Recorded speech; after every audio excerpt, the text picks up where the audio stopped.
doa-doa di lain ya. Kami ketua itu selama beberapa jam, dan itu disertai juga di waktu yang sama itu disertai dengan hujan deras, eh, guntur, petir, kilat, ya, dan ada guncangan sedikit, ada goyang, ada gempa yang juga terjadi. Tapi kami tetap dalam suasana doa karena sementara doanya lagi berjalan. Di situ saya juga dapat penglihatan.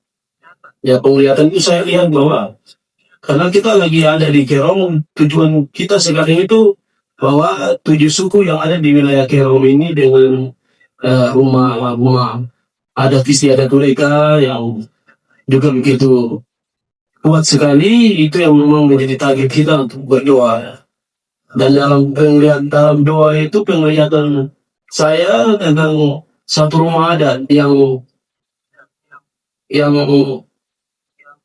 itu kuat sekali alamnya penyembahan berhalanya dan kekuatan gaibnya.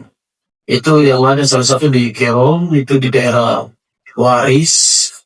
Itu ilmunya itu tinggi sekali, kuat sekali. Yang saya lihat di rumah adat itu roboh dan jatuh. Saya menyaksikan itu tidak ada sesuatu yang menghancurkan rumah itu. Artinya mungkin ada kerusakan atau ada pertikaian atau masalah di antara tokoh-tokoh adat, itu tidak. Tapi hujan rumah itu dengan sendirinya roboh. Kita terus doa, dan di situ suara Tuhan itu dia datang, Tuhan bilang seperti kilat yang memancar dari timur ke barat. Demikianlah kedatangan anak manusia. Suara Tuhan itu datang, dan dalam suasana doa yang ada, kami terus berdoa dengan iman bahwa Tuhan, kalau apa yang Tuhan menunjukkan ini pasti akan terjadi. Kemudian hari selesai doa, saya tidak bersaksi, tapi saya terus gemuli, saya terus masuk dalam hadirat Tuhan berdoa.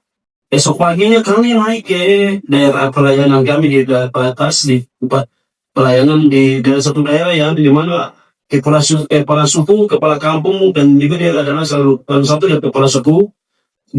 Kami pernah baptis. Saya baptis dia di Ortekang. Dia dengan beberapa keluarganya.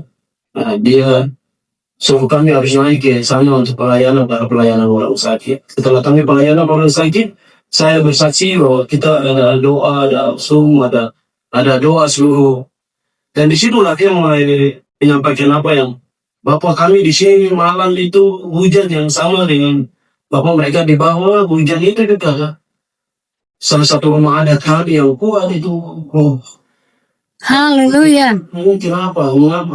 Tapi saya di dalam penglihatan itu saya teguh sekali, saya bilang ini waktu Tuhan.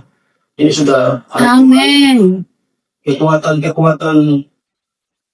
spiritual secara alam manusia, adat istiadat yang di daerah ini harus dirobohkan. Dan itu saya percaya bahwa apa yang Tuhan buat di Kerom itu juga sedang terjadi di seluruh tanah Papua.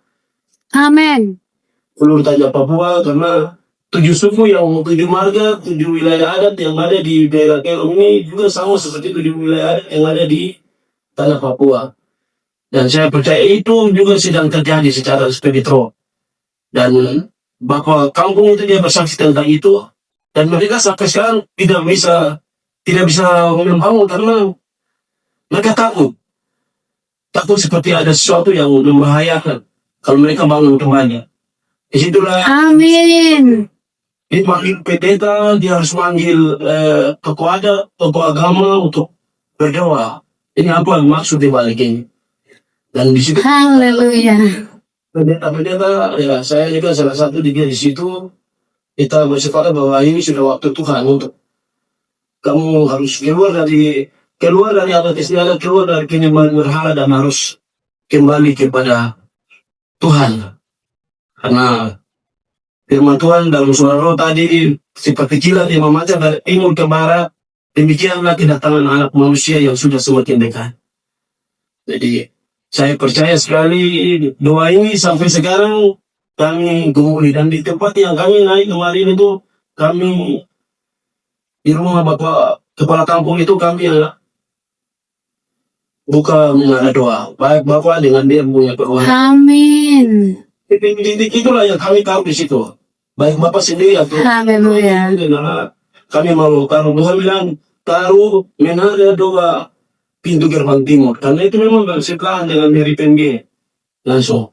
Jadi kami menara doa saja di situ. Memang itu sudah ada secara roh yang doa yang selama ini kami bangun di Kerong, dan di Kerong ini Tuhan sudah kasih tunjuk ada 12 menara doa. 3 di timur, 3 di barat, 3 di selatan, 3 di utara.